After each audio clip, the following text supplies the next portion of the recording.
All right, let's start for now. Okay, well, welcome everyone.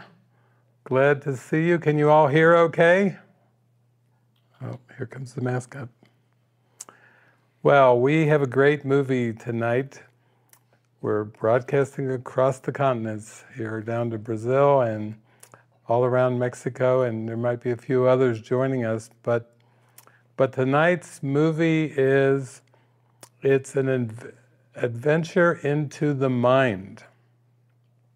And you might say that one of the reasons that the ego invented and projected the cosmos was, one primary reason was it was a defense.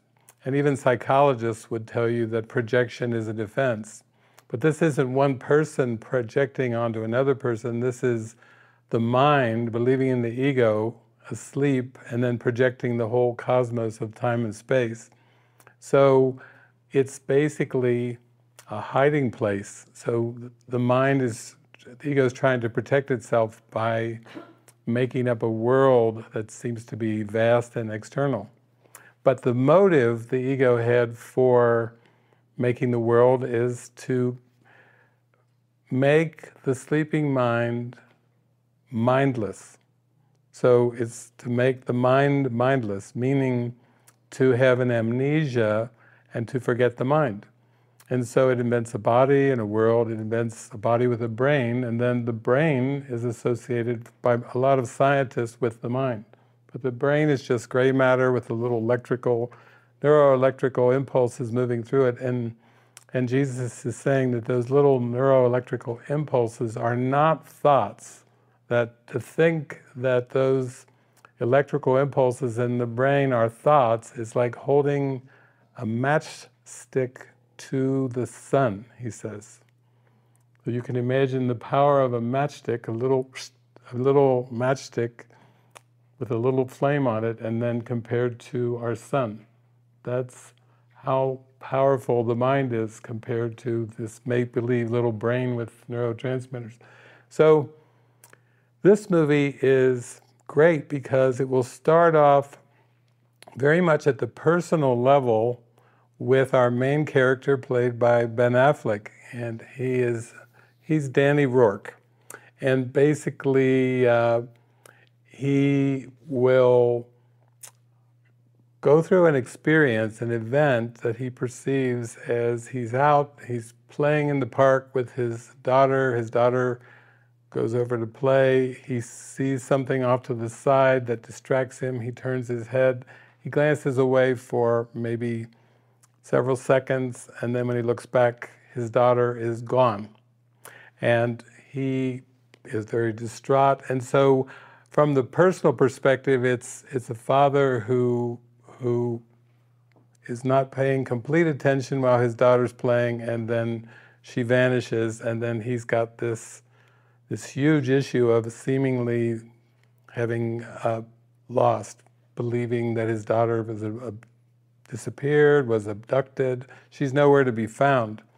And what that linear scenario will do, it will take us on a journey where, as we go deeper into the movie, things will start to appear that were not so apparent at the beginning. The movie uses the device of hypnosis, which is the title of the movie. And hypnosis is when someone goes under hypnosis, they can get more in touch with what's going on completely in their mind, or even in the subconscious mind. And they can be under the laws of suggestion. People who are under hypnosis often are very prone to suggestions, and in this case, they're prone to when they're asleep and they go into a hypnotic trance, then their body seems to act according to instructions that is given it through suggestions. And we'll start out with the basic plot of Ben Affleck's character, Danny, losing sight of his daughter disappears, and then as we move forward, there'll be a series of events that will start bringing us into the remembrance of the mind. And this will continue to kind of begin to show that the mind, when it's not awake, when the mind is not awake, it can be manipulated, and that's exactly what is happening with what we call planet Earth and all the people. Manipulation is typically talked about in terms of people manipulating other people, but this is more the mind, through the law of suggestion, manipulating the bodies, the persons. And then, little by little, we'll start to be introduced a little bit to telepathy, and some of you who have dabbled or heard about parapsychology, you know that there's psychokinesis, which is the ability to move objects with the power of your mind. But this movie is going much, much deeper than all of that. Those are just the little hints. It reminds me of that time when Helen Schuckman said, she was looking into astronomy, astrology. She says, what does the movement of the planets and the spheres have to do with the lives of men and women? And Jesus told her, well, the mind is moving all the people, the human beings around, and behind that it's moving all the stars and the planets around, and they're in perfect alignment. So that's where astrology comes in with the lives of men and women. I remember the first time I read that, I think I fell off the bed. It was just such a huge realization, like the mind is that powerful. It's literally moving everything that we think is the perceptual world. So, like in Lesson 152, the power of decision is my own.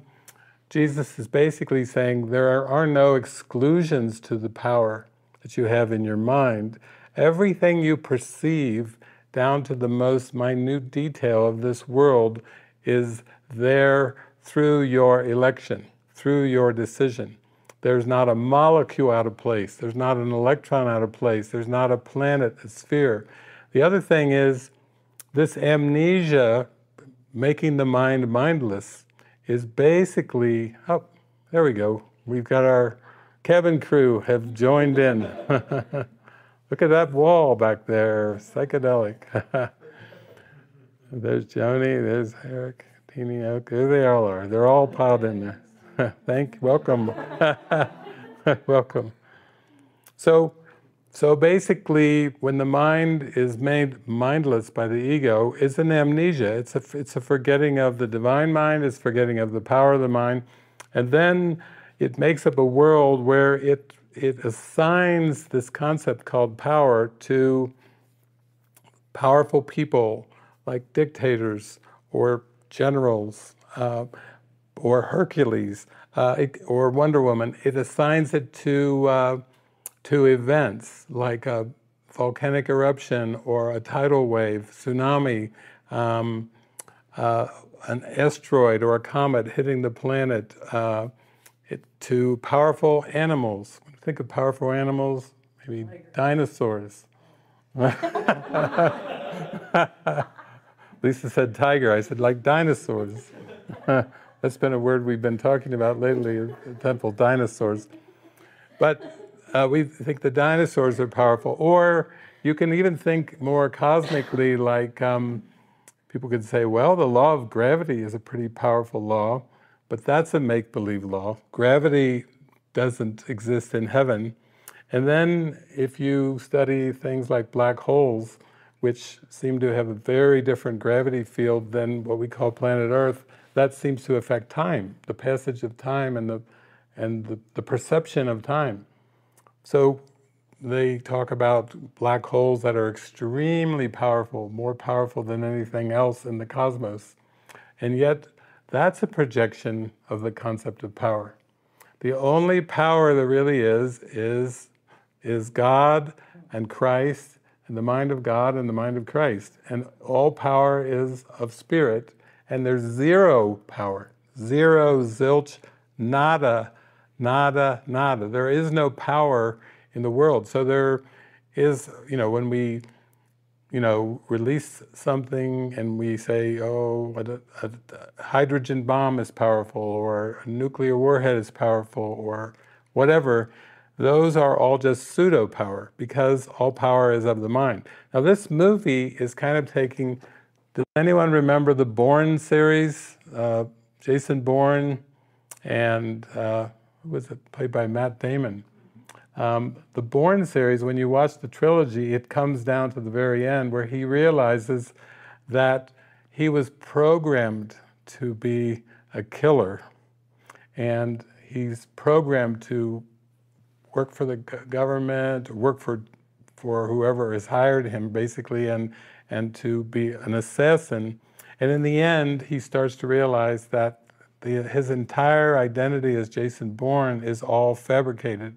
It was a government program that he found out about, and it takes like three different movies to come back to start to realize that he realizes he was manipulated into believing that he should kill people, that was in the service of his country. This movie's got a little bit of that, so we're going to see a government agency tapping into the power of the mind as we move along through this movie and using it for purposes of control and manipulation, which mirrors what the ego is attempting to do with the mind. The whole point in releasing the ego is to return the mind to the recognition of the power of the divine mind and of love. And love is the only power in the universe, because love is spirit, and spirit is real. Nothing real can be threatened, nothing unreal exists. So as we move through this movie, it's also going to give us a fascinating look at projection, because even in the movie The Matrix, some of you remember the agent had a few good lines, but Agent Smith said people accept the world with which they are presented. People accept the world with which they are presented. In other words, in the world, seeing, perceiving is believing. And Jesus says, yeah, well, you believe it, so you perceive it. But in the world, it's like the world is just accepted. Perceptual world is accepted as real. And then everything that seems to happen seems to be these real events, real occurrences, real outcomes. And there's no sense of bringing it back and realizing that they're all just a projection. So for most people in the world, projection is just kind of an idea that they hear associated with psychotherapy or psychoanalysis.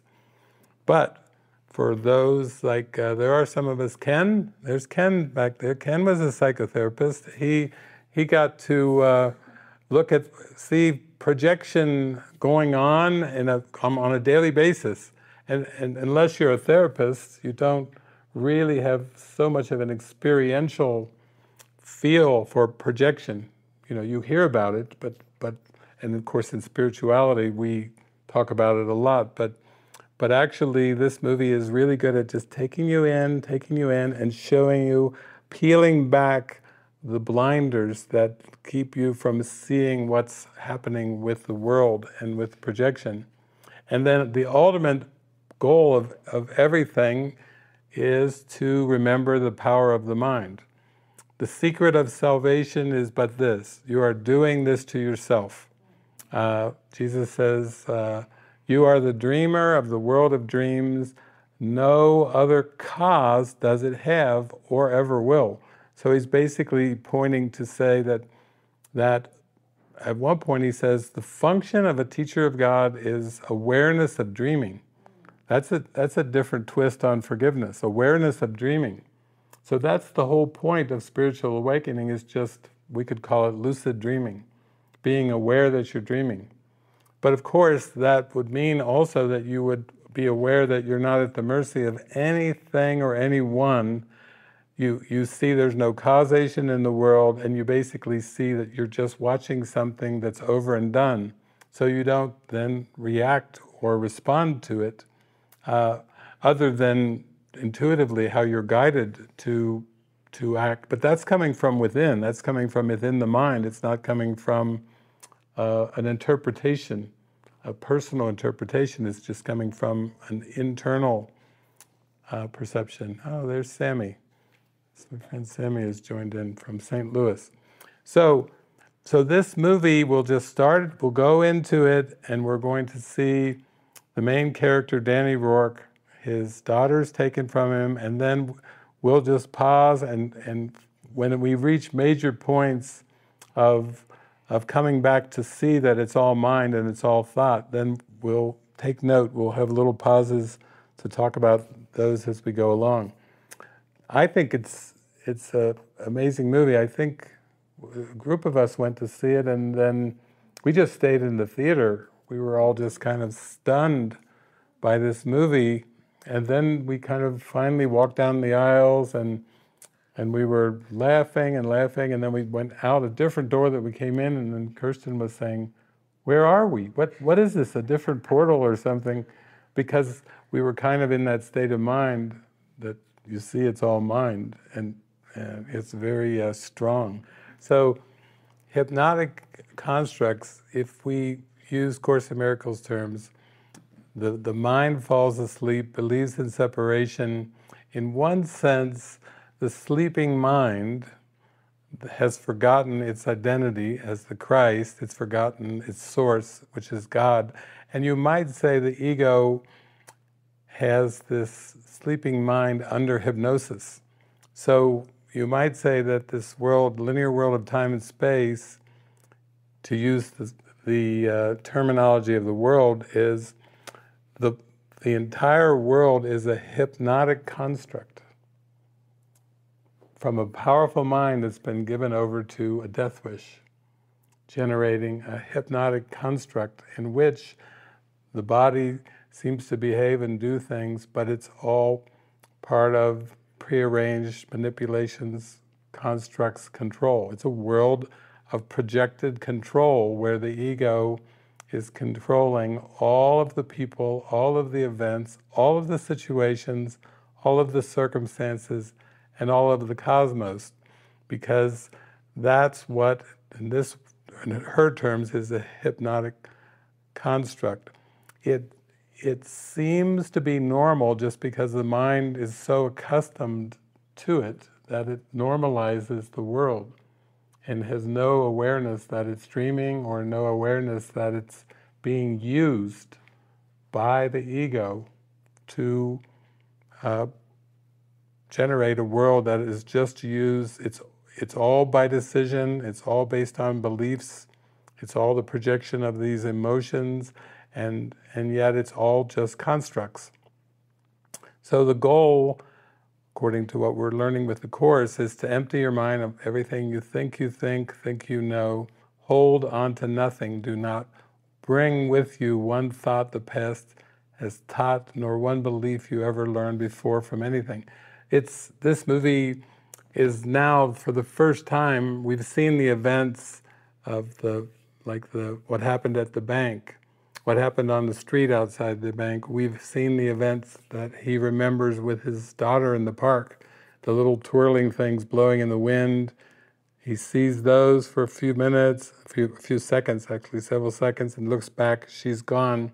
There's this young man that's standing there. He was initially the one that he was thinking he must have had something to do with it. Then, now he's turned his attention to the name that was on the daughter's photograph, and he's associating that with the man that seems to be doing the hypnotizing. But as we go deeper into the movie and we learn from practicing the Course, it's not that the people are real people, or that they have real motives, or that they have real private minds, real thoughts, but everything that seems to be spoken and talked about in the dream world is part of a prearranged plan, and the ego has passed out all the parts. So everybody's just doing, not autonomously, not based on free will, not based on choice, not based on all the things that are part of the hypnotic construct, but they're just doing what they did. And that's why in Workbook Lesson 158, Jesus is saying, we but look back on the journey, imagining we're still taking it, and looking back on what has already gone by. So the whole construct is just a projection of the past. But the past is the ego's domain, and the ego's domain is also one of control, magic, sleight of hand, making things seem like there's something that they aren't really. And then, when it gets the mind to accept that the perceptual world of time and space is reality, then the mind will just simply interpret that projection as reality, and it will react and respond. Oh, I'm being chased, my heart is beating fast. Oh, I ate a big Thanksgiving dinner and now my stomach is full. Cause and effect. Everything from exercise, food, medicine, the whole medical model, everything is part of a giant hypnotic construct with one purpose, to keep the mind feeling mindless, to keep the mind unaware that it's all happening in mind, and that in any instant the mind chooses, it can say, enough, I see it for what it is. I'm not going to engage in the projection anymore, I'm going to just see it for what it is. That fits with what Jesus says, in my defenselessness, my safety lies. When you defend, when you attack or defend, it just means that you believe in the construct. When you don't believe in the construct, then you are able to watch it. What about when somebody dies in the construct? They were never born. They were never born. It's a construct. Images aren't really born. Those are, again, constructs, birth and death. Old age is a construct. Everything about the world, every situation is a construct.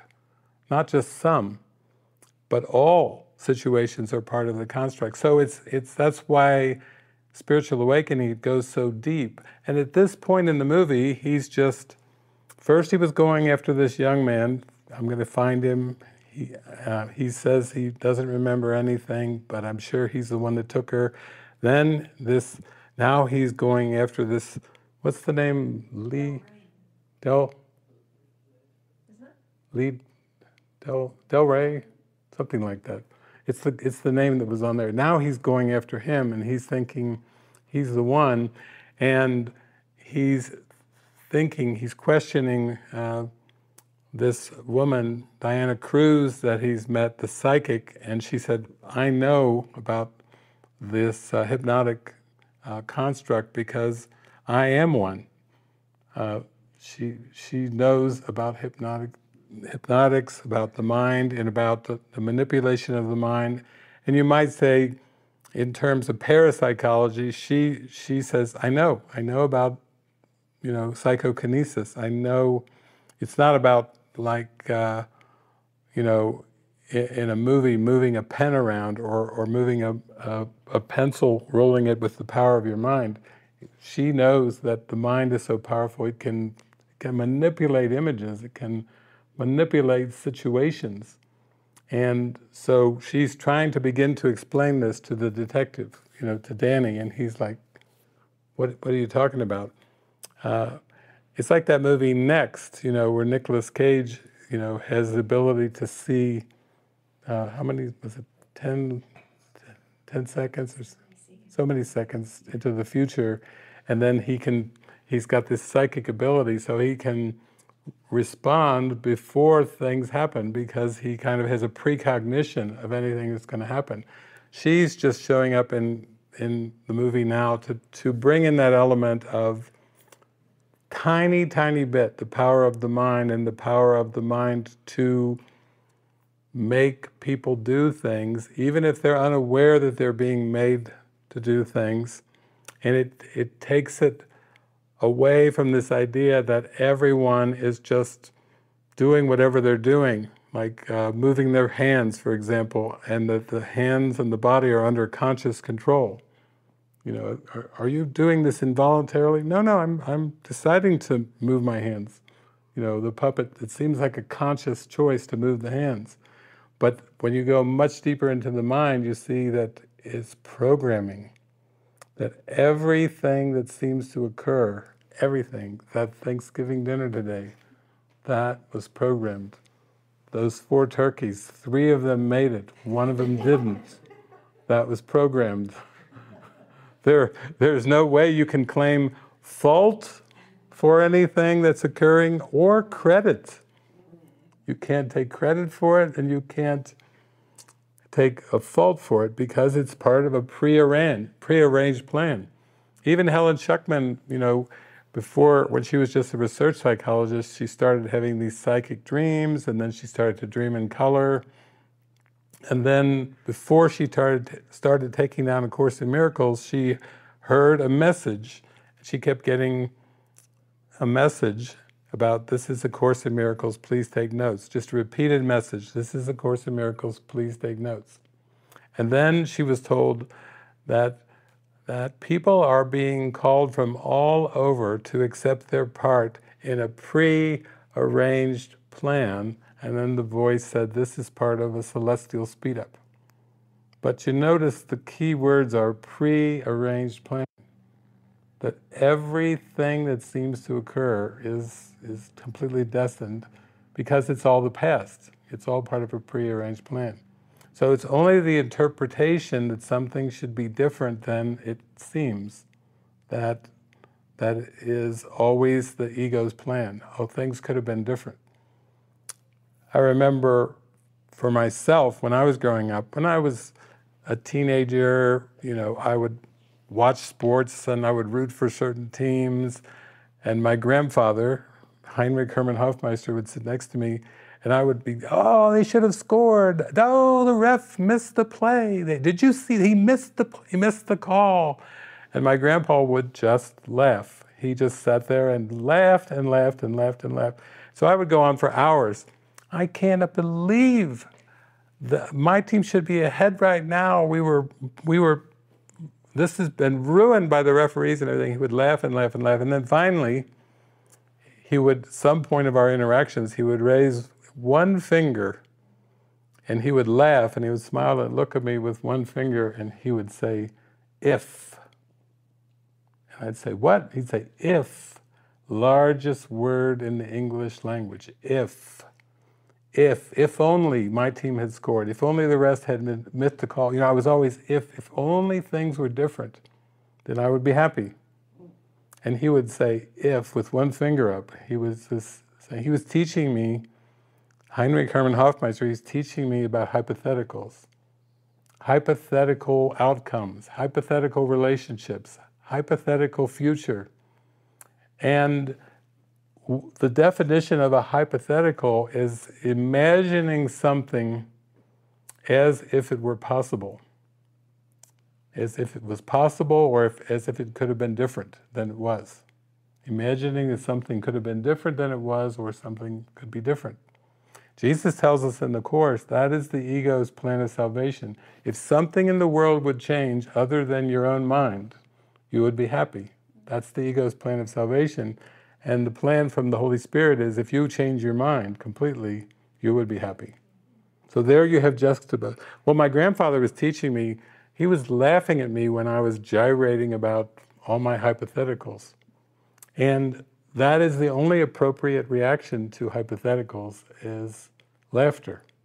Now, if, which my grandpa, if is the key to the hypotheticals, and we'll see in this movie that it will go deeper towards that, but if it applies to this world where Jesus is teaching us that the atonement is the experience that the separation never happened. So basically, the if is, if I am separate from God. That's the one if. That's the one if behind this whole cosmos. What would it be like if I was separate from God? It's a big bang. It's an explosion of a cosmic mask that comes from if I was separate from God. And Jesus is teaching us, no, there is no past and future. Cause and effect are together.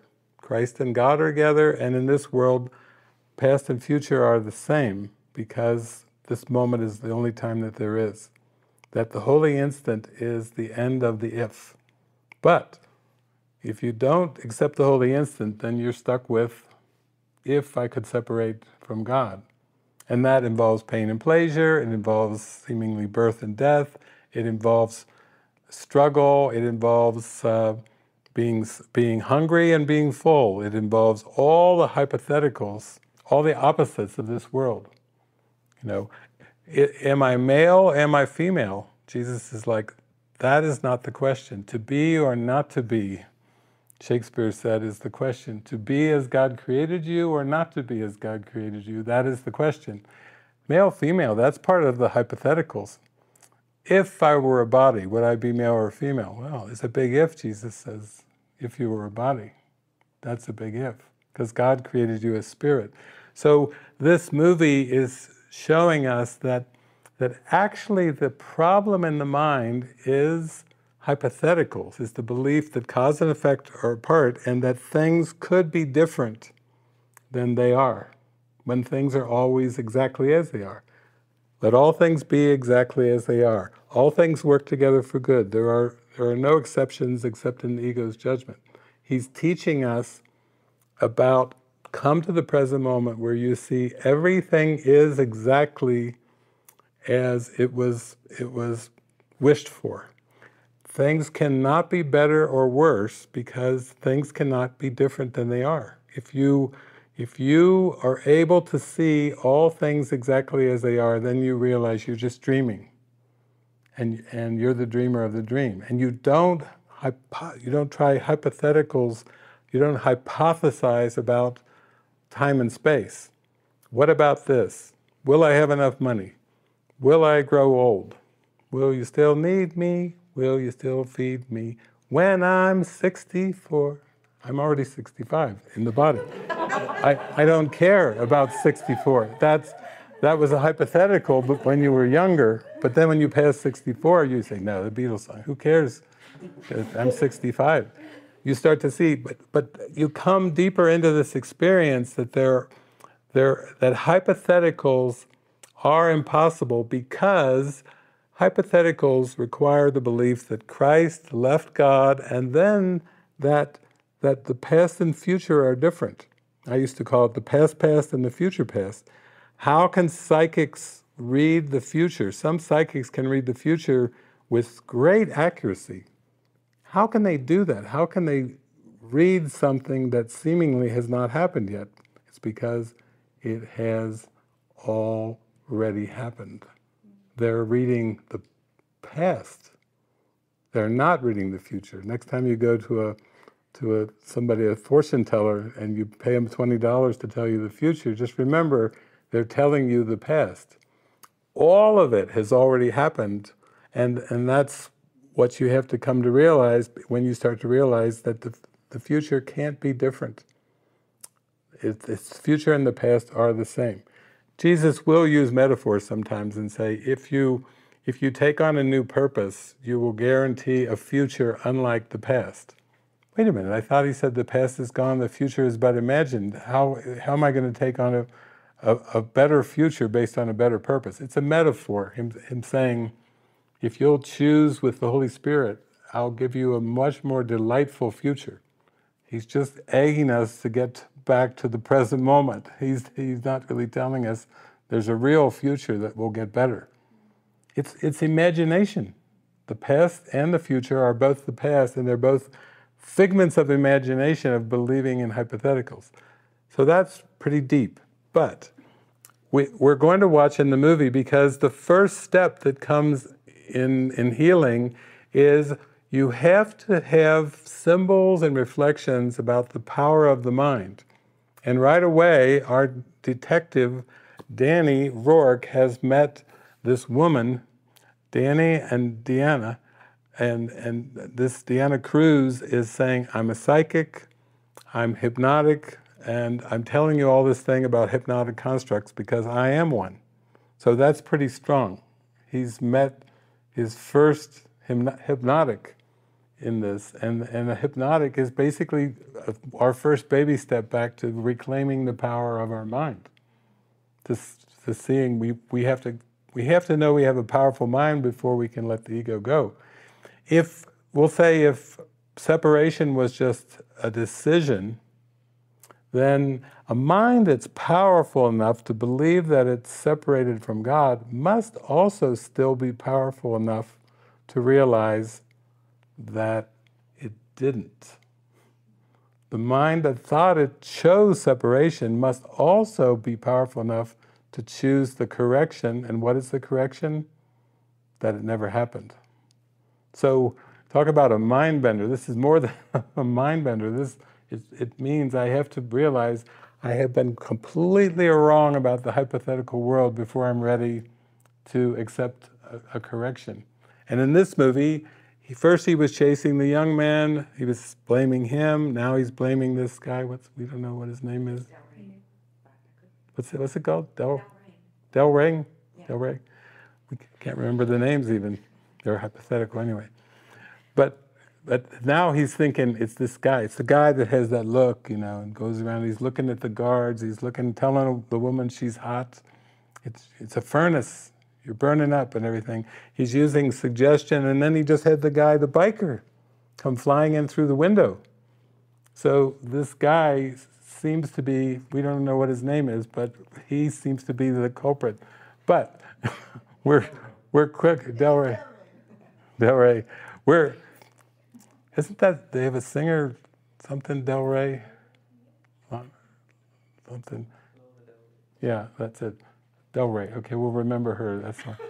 That's all right. So he's thinking now he's the culprit, but he's not really the culprit because everything comes back to the mind. It just seems like the heroes and the villains and the criminals and the good guys and the bad guys are just all, again, hypothetical projections. Even with politicians, the good politicians, the bad politicians are the same because they're hypnotic constructs. Isn't that amazing? Okay, here we go. So if we just start to see the world as symbols, then Del Rey is symbolizing the ego's use of the hypnotic constructs, and then our two,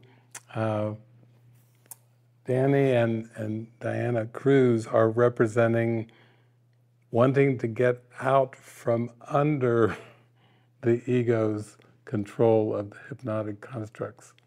So all of us watching the movie, we would be just symbols of the mind's desire to get out of control, of the ego's control.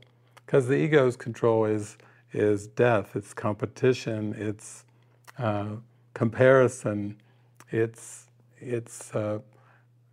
accumulation, it's all the things that we see symbolized in the world, and then symbolically those people, will say, that are trying to escape from that hypnotic construct control of the ego are the ones that are opening to guidance, opening to intuition, opening to alignment by a different purpose, by a purpose of the Holy Spirit to take the mind all the way back off the screen, back, way back into the mind to see that it's dreaming. I'm not the victim of the world I see because I'm dreaming the world I see. I can't blame the dream if I'm upset. I can't blame the dream if I'm uncomfortable, because Jesus says the secret of salvation is you are doing this unto yourself. It's one mind that is fooled itself into separation, and then now it seems like a maze, a very complex maze of hypnotic constructs that are trying to convince the mind that it indeed has separated from God. And indeed, as the Course is saying, you have a secret, and the secret in your unconscious mind is you believe you separated from God. But you don't even want to acknowledge that secret, so you're playing a game of hide and seek with all the images on the surface of consciousness, getting all wrapped up in the game and forgetting that it's all the same. It's not a different game. It doesn't even have different aspects, it's just the same game. Make this year different by making it all the same. So we're starting to see now, first he listened to Diana Cruz, she talked about the mind, the power of the mind, and he made it some kind of a joke. But now he's starting to see it as real. She seems to be using her hypnotic construct power. So does Del Rey. He seems to be using it a lot. And yet they're both on the run. They just, hopped into that truck, and as he was about to be shot. So you can see little by little, tiny little progressions during the movie are just starting to show it's the power of the mind. And even Del Rey he's just a symbol representing control and manipulation. And the content of that is in the mind. It's not that the characters are really controlling and manipulative, but it sure seems that way when you're looking through that filter of there's somebody that seems to be taking over control of bodies and bringing them to turn against you, which is what seems to be happening. Okay, the plot thickens. We're just maybe like 5% into where this movie's going. This movie's going to go, this is a Babe Ruth home run. Babe Ruth's he's just hitting a few infield grounders here to warm you up. If you think this is like a stimulating movie, this is like 5%. This is 5%. He's going to go, and then like this. That's why we were in the theater. Yeah. At the end, Urpi started losing awareness. She couldn't feel her shoulder, and then she couldn't feel her cheek, and she started pixelating. What's happening to me? Hey, that's how strong. When we got home from the movie, you were pixelating. You were like literally, can I tell you something? I can't feel my shoulder. I can't feel my cheek.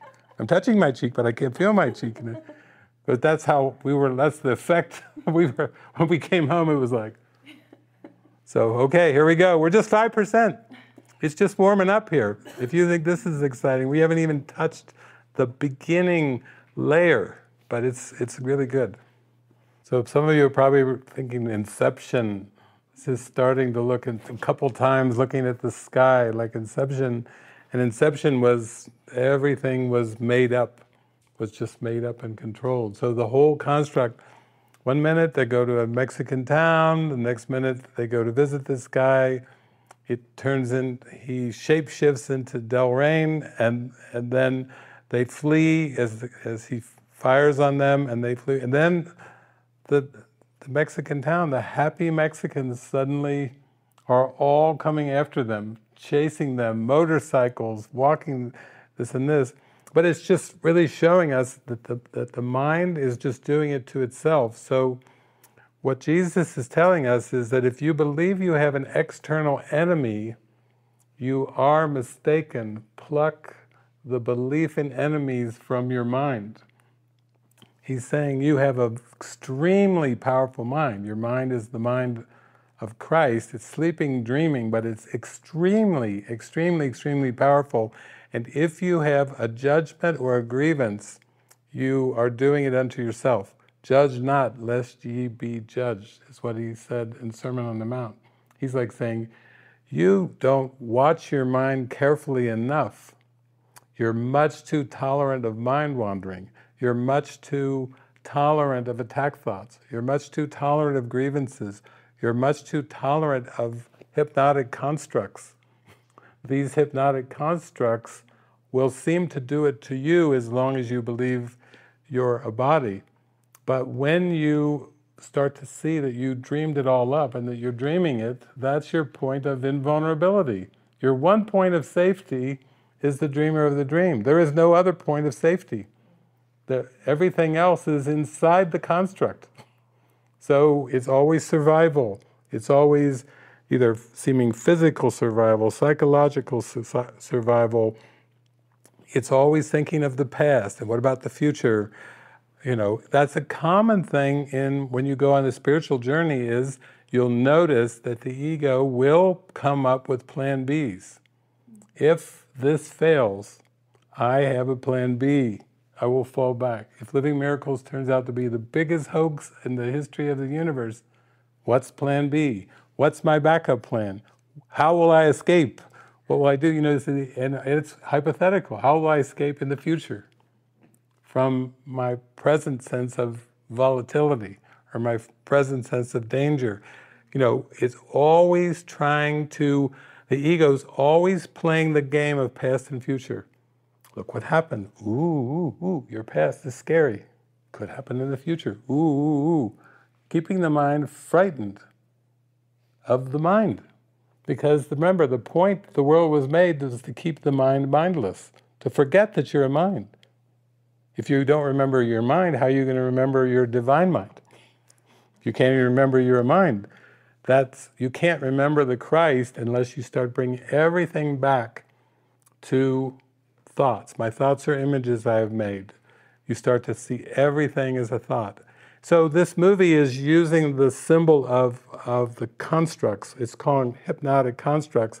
And Del Rey is just a symbol of, he seems to be the powerful one who manipulates all the images. He escaped from prison. He's manipulating anything, and he seems to be trying to cover himself and hide himself by putting all kinds of clues and misdirection.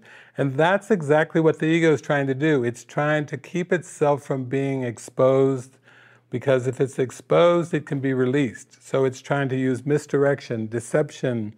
It's literally using projection makes perception, and hoping that the mind will believe in the projections, because if it does, it will just keep reacting and responding to these unreal effects, to these unreal projections.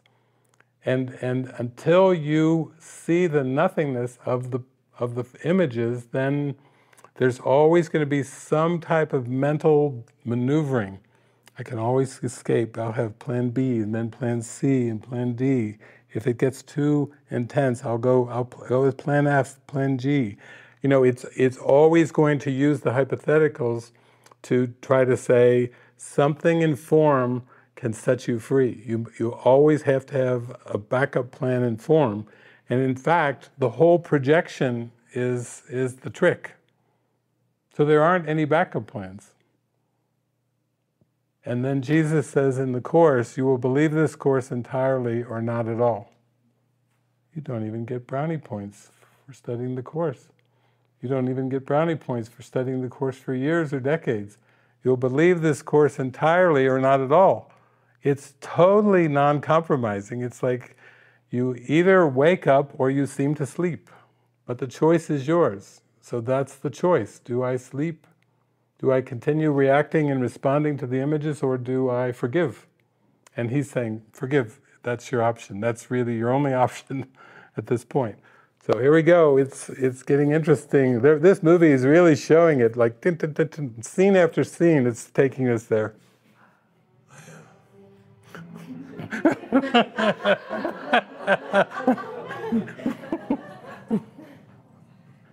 Like surprise, a discovery.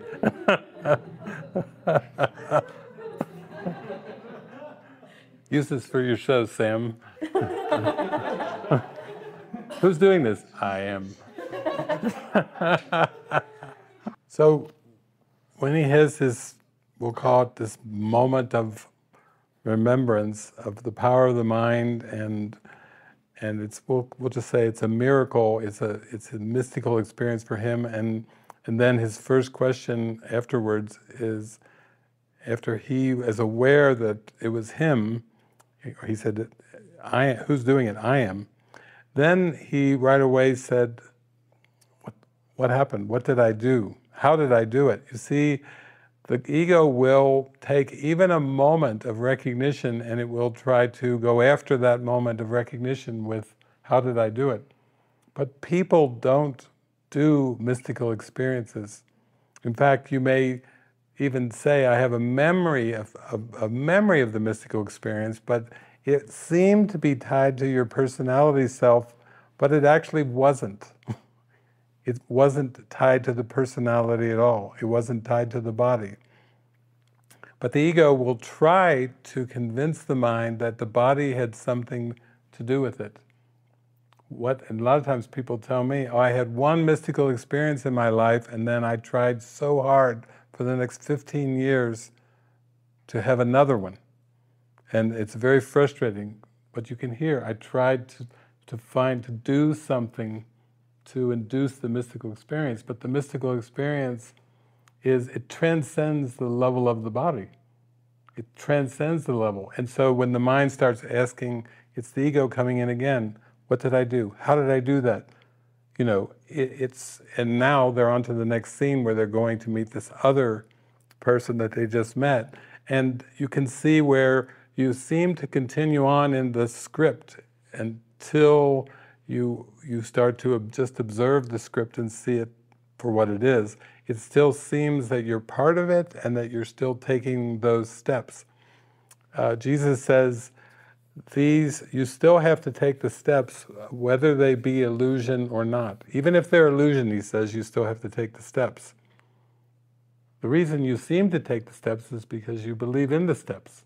But the actual mystical experience is not caused by any of the steps. So you didn't do anything, right or wrong, to have the mystical experience. You just desired it. You just prayed for it. Way, way, way back in the mind. You said, God, give it to me. You had that experience where you said you just were screaming for God. You just were screaming for God. Just screamed and screamed. Faith in God, I could cry about that. You screamed and screamed, yeah. And then... God, you can't even imagine what I said. Yeah. You know, just really a force. Yeah. Like, I'm going to kill myself. Yeah. You know?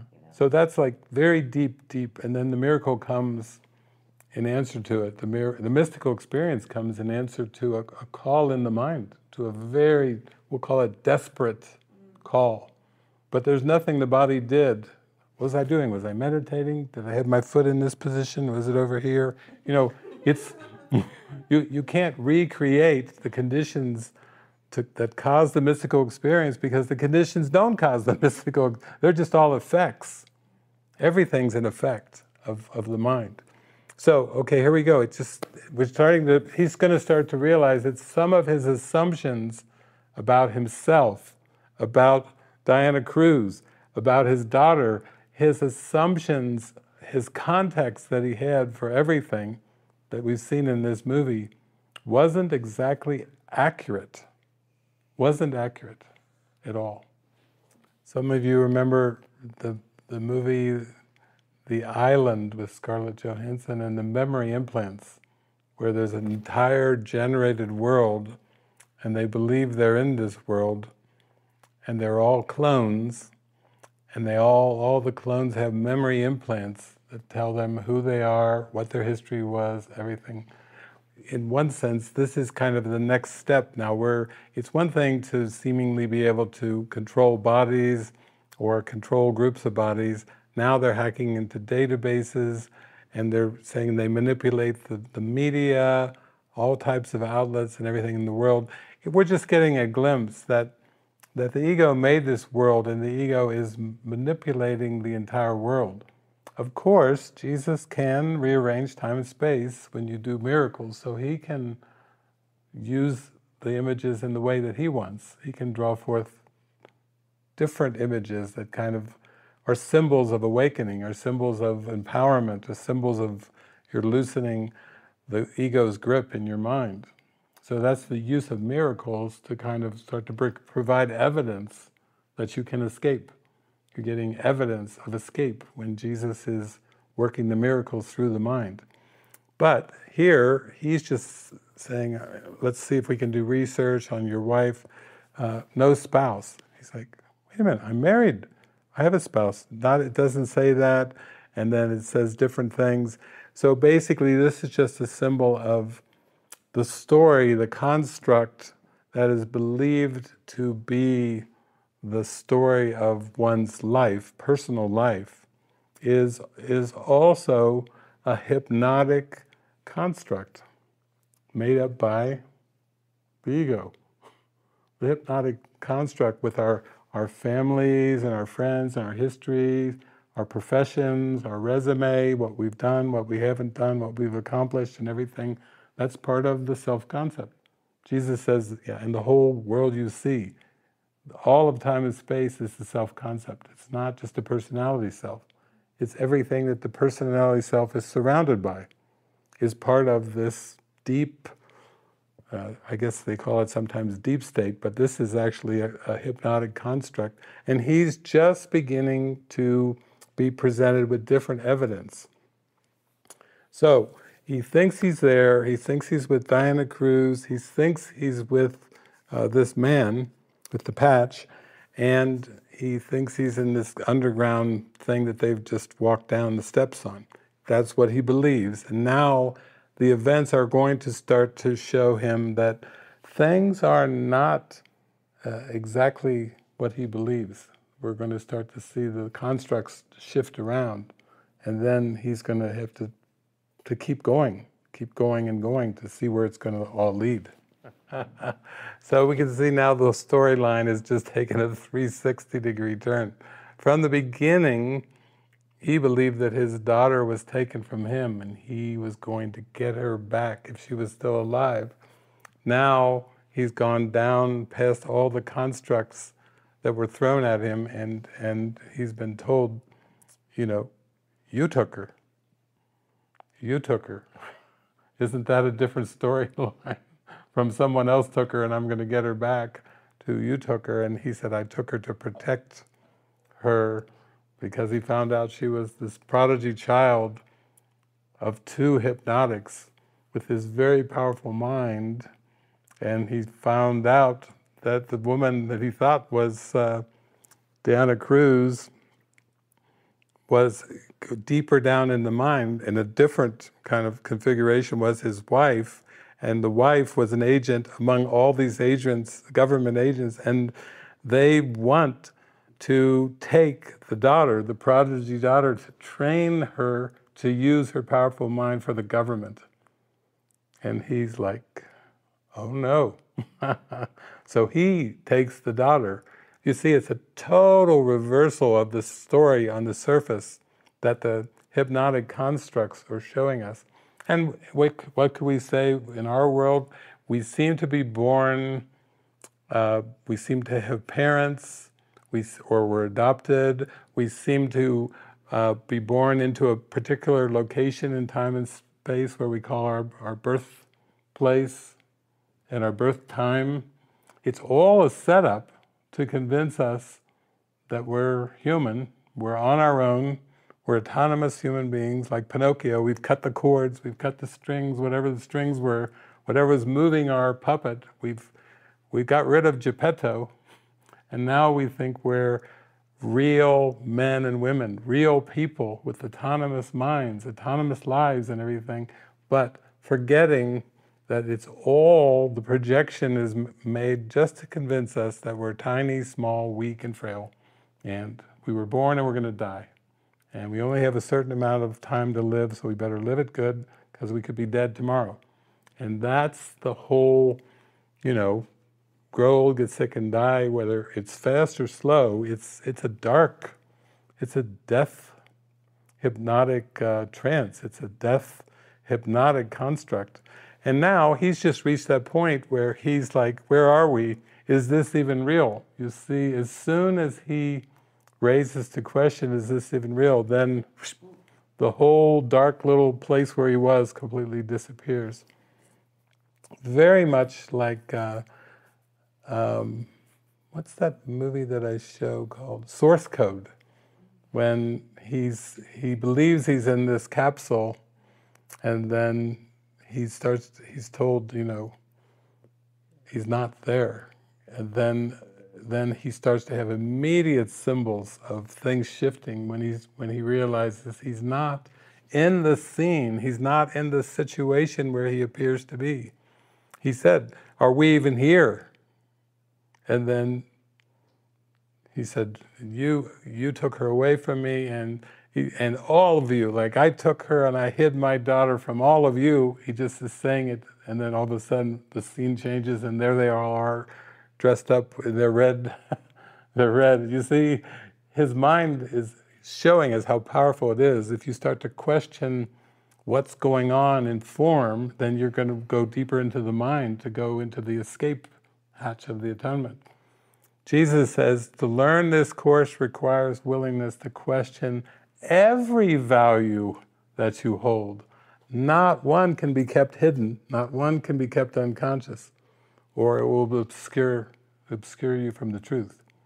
One illusion, one hypnotic construct held onto dearly is enough to keep the mind from waking up. Just one. Forget the hundreds and thousands and millions and trillions, just one false thought. And that's why the power of prayer, blessed are the pure of heart, for they shall see God. Pure of heart, let thine eye be single, one desire, one desire, one desire. You know, it's almost like you have to have like your mantra is like, wake up, wake up, wake up, wake up, wake up, you know, that's your mantra, wake up, wake up, wake up. You know, you're using your power of prayer to start to say, okay, just show me what I really am. Show me what I really am. Bring into my awareness who I really am. I'm not this character. Who am I? That was Ramana Maharshi's method. Who am I? Who am I? Ask yourself, who am I? It's hard to hold in awareness throughout the day. Who am I? Oh, I've got to do something here. But this movie is showing us step by step that everything that he thought he was, and even the event that he thought was tormenting him, that his daughter was taken when he wasn't looking, wasn't what it seemed. Now he's finding out he took her to protect her, but she had the powerful mind. She was the prodigy. She was the offspring of two hypnotics, child of two hypnotics with even a more powerful mind than the parents. And when the government agency tried to take her for testing and training, he said, I don't think so. Which is what we're saying when we say, I don't think I want my mind to be trained by you, ego, and this hypnotic trance that you're doing. I want to be mind trained by the Holy Spirit to remember who I am. I have to go in another direction. Maybe I was going outward into the projection, believing I was going to invent something or solve something or travel to another dimension or travel to many dimensions. Jesus is like, pipe dreams. Not it. The kingdom of heaven is within. You have to come to a still mind and let go of all those false hypnotic suggestions and beliefs and thoughts and emotions that you've been believing in to escape it. So here we go. It gets even more fascinating. Now he's just started to realize that the world is a construct, literally a construct, and that it's only been this misuse of his mind that has invented the construct, like the workbook lesson, I have invented the world I see. He's now just coming into the discovery of, you mean every situation in my life was just an invention? And I believed it was real? So here we go. It's deeper, deeper now. We're getting 50%. We're going to go down the rabbit hole with him to see what is it when you start to discover that it's all a construct. Remember the Shakespeare phrase, all the world's a stage? It's literal. Everything that we think are real memories were just like stages that were filled in by our belief system. The colors, the textures, the people, the memories. Did we ever have parents? No. We never had parents. Did we ever have a country? No. A language? No. Multilingual? No.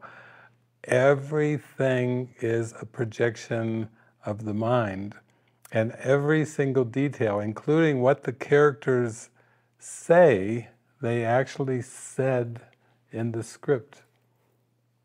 I think we were talking about that at lunch, about watching the script. And Kirsten was saying, you need to just watch the script. You don't need to feel a need to participate or fix it or change it or shape it or mold it or change the world.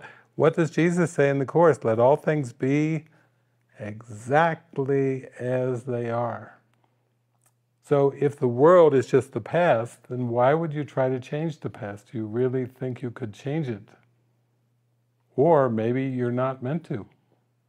Maybe the script is written. Maybe it's all the past.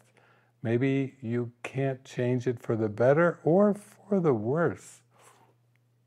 Oh, release point. Can't change the world. Seek not to change the world. Seek rather to change your mind about the world. Those are the deepest teachings from Jesus, because he's saying, what if you knew you made it up? What if you knew you made it up? I think Kenneth was reading that passage maybe a week or two ago from the Course. What if you knew you made it up?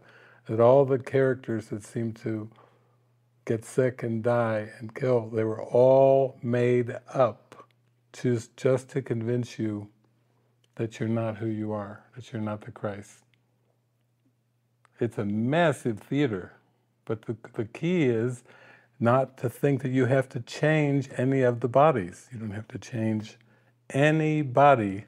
You just have to let all things be exactly as they are. So here he is, and he's been confronted with all these people that saying, where is she? Where is she? He's not telling. He's not telling. She's is Domino. The project Domino is not a project, it's a who. He's protecting his powerful child, and he's not giving it over to the government agency to train her. And now he's just looking around, and he's just beginning to see all the sets from all the scenes that he seemed to live through. And he's just seeing, he just filled in all the details, the construct. It's almost like there's like a framework, and he just filled in all the details to seemingly bring it, to make it realistic.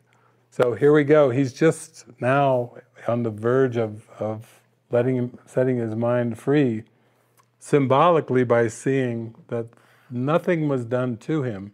He simply set it all up. He believed this whole thing, and they were trying to get him to say where she is, and he believed that the story that she was taken, and he's going to get whoever took her. That was just a surface story. No people pleasing. Let's pause it here. Let's pause it here. The ego is going to try the family construct. Just tell me where she is. We had good times together. Remember all the good times? We were together. We were a family. Tell me where she is. Tell me where she is. And his response is, go to hell.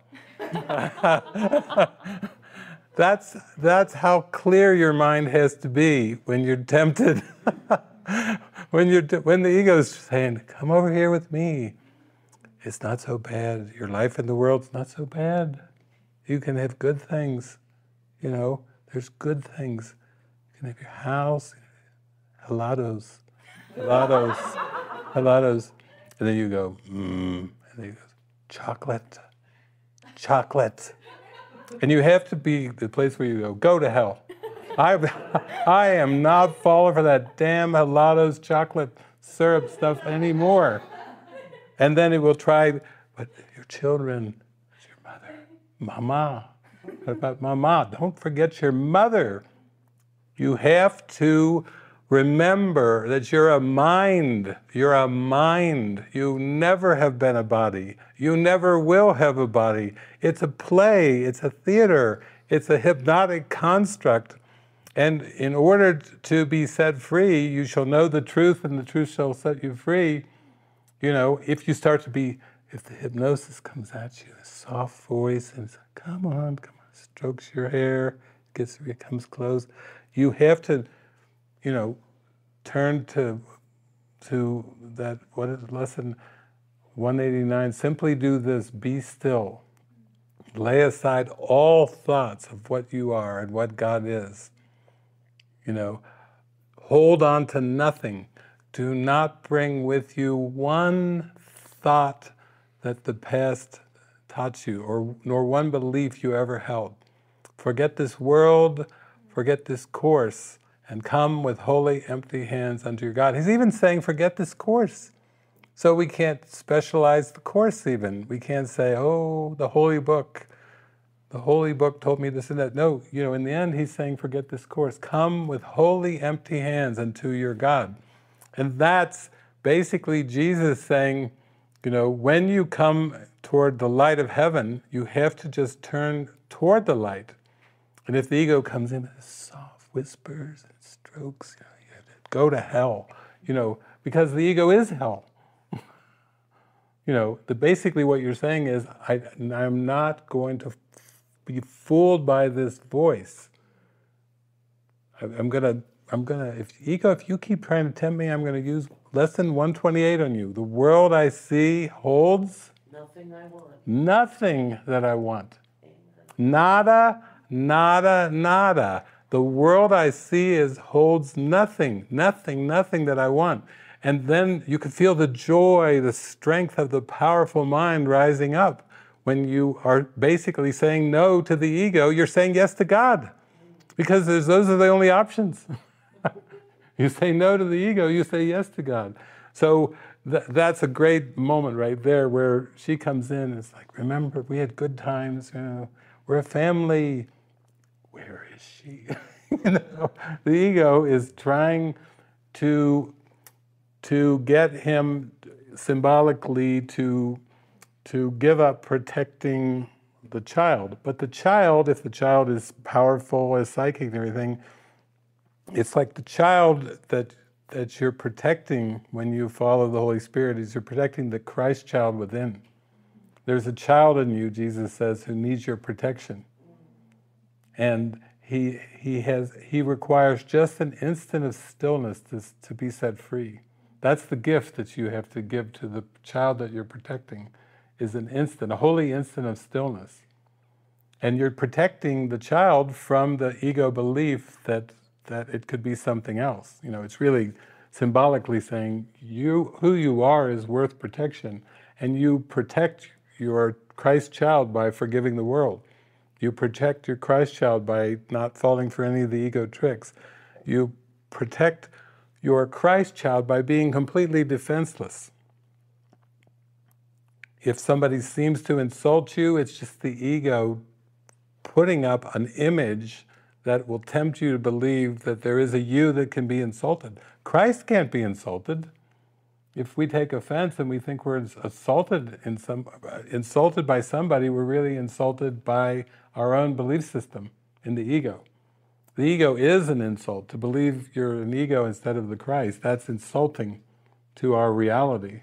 Not to the reality itself, but to our mind. It's like giving your mind over to a lie and saying, I'm gonna believe in the lie for a little longer, which is what time is. So here we go. He is not seeming to fall for the trick here. He's not falling for this family story. He's not going for it. Reset his reincarnation. Scenario number 13, the ego is saying, the fire number 13 at him then. Give him another reincarnation. The damn fool will not give in. Yeah, this is like Truman Show. When Truman Show breaks out of the construct, where's Truman? They have to go searching for Truman because Truman is now decided to face his fears. And they already said, every time 12 constructs, 12 scenarios we've run, and you always break out of the construct. Because when he first went in, they went, he's deep in the construct. What does deep in the construct mean except deep into believing that this is real? That's deep into the construct. And then every day it's like the Beatles song, da, da, da, da, it's just another day. Get up, brush your hair if you have any, brush your teeth if you have any. I want this to be age, any age. You go through the same day. You get out of bed. It's just another day. It's another day of the construct. But the purpose of it is to break free. In other words, Jesus is saying, perhaps today, perhaps today, perhaps today. Today we'll go further along, he says in the workbook. We're going to sink deeper, deep within. Sink down beyond the riotous sights and sounds of this world to the kingdom of heaven within. You can do it, he says. You can do it. He's giving us the talk because he's telling us you can wake up from this deep hypnotic trance of believing that you're a person in the world, and you do that by just keep following me, follow my voice, follow my inner directions, follow my instructions, And the more you do it, the more you start to have these expansive feelings that, you know, when somebody says, tell me about your parents, and you right away have Jesus' voice in your mind going, God is your only parent. Okay. Then it comes more and more into, these are messages from the source. Your mind starts getting more and more direct connection with the source, and you feel less and less like the construct is real, the hypnotic construct. A day doesn't seem the same. You know, people talk about losing track of time. When we went to see this movie, what was the first thing? Lisa was like, that was like 1 minute. She thought we were in the theater for 1 minute. She was like, that was like 1 minute. That's what you said first. You were just like, it's so fast, it's so fast. Because you lose track of the passage of time. He's got that in the workbook. Time, sink deep within. Time drifts by without its touch upon you, he says. He's like telling us to sink down into our mind beneath our perception of the construct. Don't just give in to think that you're a part of the construct, but actually every day use the construct to free your mind from the construct. So you realize you're much more than you thought you were. You're much, much, much, much more than you ever thought you were. If you still are identified with the body and the person, then the defensiveness will come up. The fear of the future, the regrets of the past, the worries of the future, the heartbreaks of the past, they will seem real to the extent that you identify with the construct. So here he is, and he looked like he was he's deep in the construct. We got him here, okay, next scene, and then he's walking along, and he starts looking at his phone and his photos, and then something happens in his mind, because his determination is to see symbols of, you might say he just wants to reunite with his daughter. And what would that even mean, reunite with your daughter, if you never were a man, never had a child? To reunite with the daughter in this film is reunite with the power of your mind, because the daughter is the one that has this awesomely powerful mind, and he wants to that's why he's been protecting her. He doesn't want her getting her mind trained by the CIA or the FBI. He wants her happy, joyous, and free with her powerful mind. He wants her like him. He wants, you know, I remember my friend Resta channeled all these songs from the angels, and she said something about love and kindness are sweet ties that bind the family that lives in the mind. That's how the angels ended the song, the family that lives in the mind, the family of God. Return to the power of your mind, where all of you are together in glory. You're all together in light. You're all together in oneness, in the mind. Don't go out into the projection. That's a construct. That's a hypnotic construct. So here we go. He's like Truman. Where's Truman? You know, where's our guy Danny? Detective Danny is like, somehow he's like, where is he? They're saying. They've run this whole scenario to get him to tell them where the girl is, where his daughter is, and now he's gone rogue. He's gone rogue from the ego's scenario. That's good. So now he's discovered, we'll call them his spiritual family. And these are the ones that he has faith in and trust in, that also desire to protect the Christ child. You have to gather the witnesses that also are interested in protecting the Christ child by not judging, by not blaming, by not holding grievances. You know, that's just symbols. And he's left clues. Del Rey is just a symbol clue. A Course in Miracles is just a symbol and clue that was left in the projected dream world. It's a construct too, but it's a nice pointer. I mean, if you start to read it and you go, things are not what they seem. You can't seem to tell your parents, you can't seem to tell, if you start to try to describe it to them, they go, It's a nice day. It's a sunny day, isn't it? You know, they won't even follow that track, you know, because they were not put there to follow that track. But the Course and the ones that the mighty companions you gather along the way are symbols of those that you're lined up with in your mind in purpose. That's really all they are. They're also part of the construct, but it's the Holy Spirit and Jesus using the construct to say, okay, good, you're getting close. You've got to give it up. You've got to give up the images, you know, and remember who you really are. So here he comes. He's at this ranch, a nice secluded ranch. And the first guy that he sees, you know, with a big barrel of a gun, took you long enough. You see, that soft, friendly, took you long enough, like a joke. It took you long enough. He's there. So they're part of the symbols of him accepting that he needs to go beyond the construct. So Jesus has just given us a series of dominoes in beautiful arrangements. All we have to do is follow the dominoes. Click the first one over and watch and follow the trail of dominoes, which will surely lead to giving up the world, because they're just all symbols. And remember, the daughter's name was Domino. So she's just using the powerful mind to say, come toward me, come closer, like Nemo. He's already tried for my keys. He said, I can do this. He's got a curious face. Okay, here we go. He's just following the dominoes. Look, he sees ISO, and he's like, what is this? Now you notice our main character, he's smiling inside when he meets her. And when he comes out, they say, okay, this ends, you know, it's going to be with you and her or just her.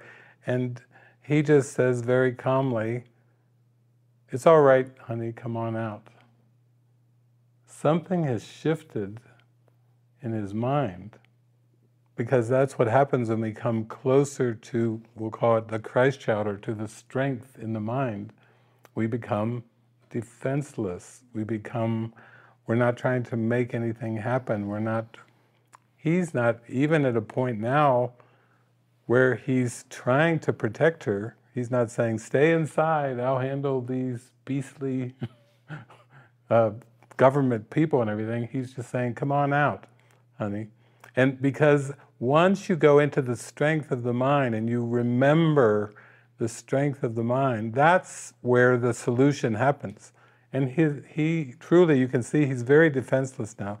So let's just see how this whole plays out, because it's apparently that him and his wife, they had this daughter, and then the wife thought, yeah, we should turn the daughter over for mind training to a government agency. And he was like, I don't think that's the best for her. They'll just train her to manipulate it for some, like governments are known to do. Governments, military, you know, to use psychic ability even in an attack defense mode. So we'll see how defenseless he is here with her. So when the daughter is saying, I love you, Mom, I love you, I'm going to bring you home now, that's just taking her down deeper into the mind and to the point of the programming, where they tried to take over the mom character, you know, to be for the manipulation and everything. And that's very much like the Bourne movies at the end, you know, he has to transcend his belief and his programming to be a killer, to be an assassin. He has to transcend the belief that there's a part of the government that's training him to be a trained killer. He has to transcend all the beliefs. So you can see it's very symbolic. That is, it's almost like the little girl is doing like a Spock mind meld. Anybody remember the old mind meld? Spock would just put the forehead to someone else and say, yeah. What was the saying he would say? My mind to your mind. My mind to your mind. My thoughts to your thoughts. My thoughts to your thoughts. That's what she's doing. She's reclaiming mom. It's like, no ego. I don't remember Mom this way. My mind to your mind, my thoughts to, and you can see the ones on the, first they're like shooting each other. Jesus says in the Course, truth does not fight against illusions, nor do illusions battle with the truth. Illusions battle only with themselves. So whatever seems to be an interpersonal conflict between two people, whatever seems to be a war between Russia and Ukraine, illusions battle with themselves. What? Russia's an illusion, so is Ukraine. So are all the countries. We should have learned that from John Lennon. Imagine there's no country. I wonder if you can. Nothing to kill or die for, a brotherhood of man. Prophet John was basically saying, try to use your imagination to imagine that there aren't any countries. It's an illusion of a war. It's an illusion of a battle. Don't give your mind over to the illusion. Remember the love, remember the oneness, remember the unity. And here the daughter is just doing this kind of, I'm going to bring you home. She's like, you're safe now, you're coming with us. No, actually, I'm going to bring you home. I'm going to bring you back with the power of the mind to the remembrance of who you really are, which is all mind. That nothing is done to us against our own wishes. And once we give up the ego's death wish and all of its crazy wishes for this world, all of its hypnotic constructs that were made to keep us from knowing who we are, then we just return to the source. So here we go. It looks like the mom character is being reclaimed. Maybe we could say repurposed. She's repurposing Mom with a little mind melt here.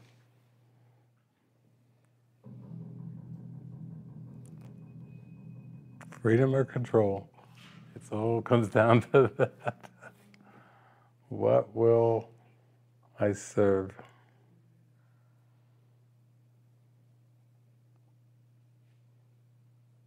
I think it was even Bob Dylan did the song, you're going to have to serve someone.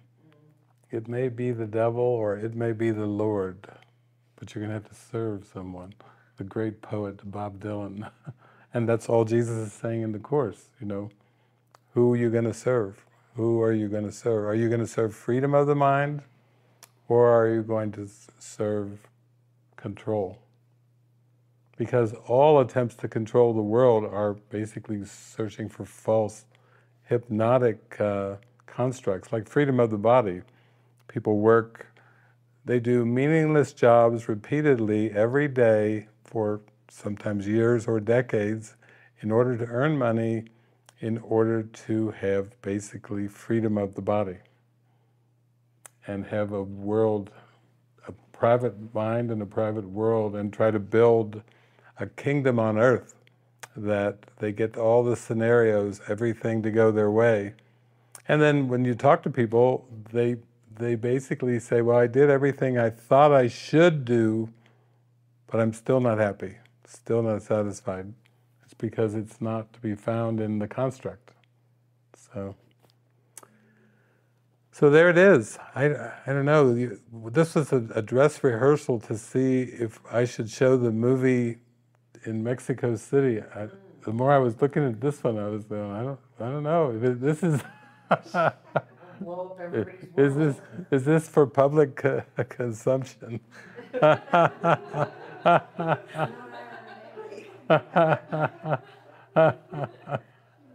for humans.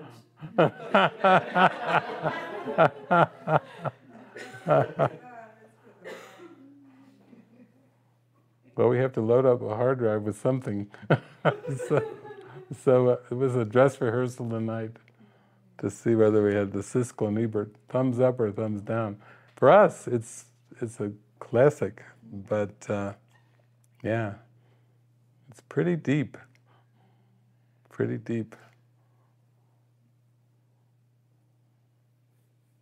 Wow.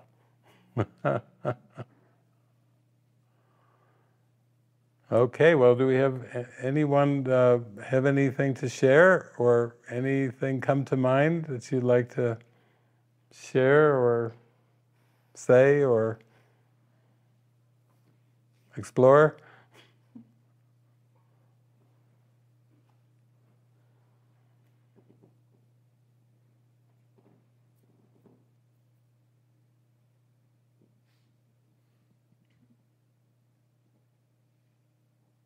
Interesting, the name of the agency was The Division.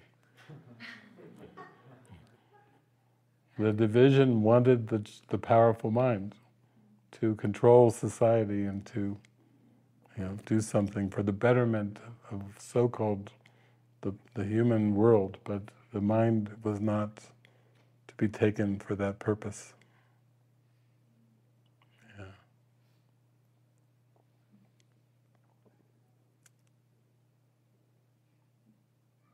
We even had a power outage and we still, there's our power outage team.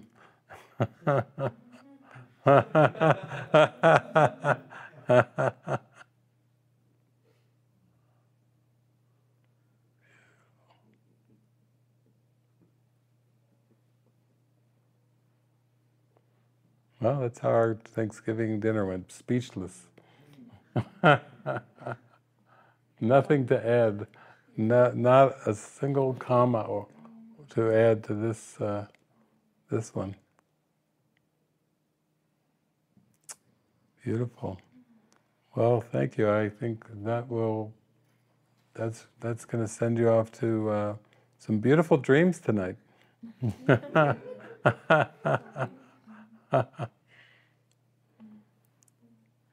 If you have a voice in your dream trying to lure you into the world, you know what to say now. Don't give in. Don't give in to it. Well, thank you. Thank you all for sharing this with me. Yeah, this was a movie deep for the heart, to let it penetrate deep into the heart. So, yeah, thank you. Thank you for joining. Thank you. Good night, everyone. Good night. Good night.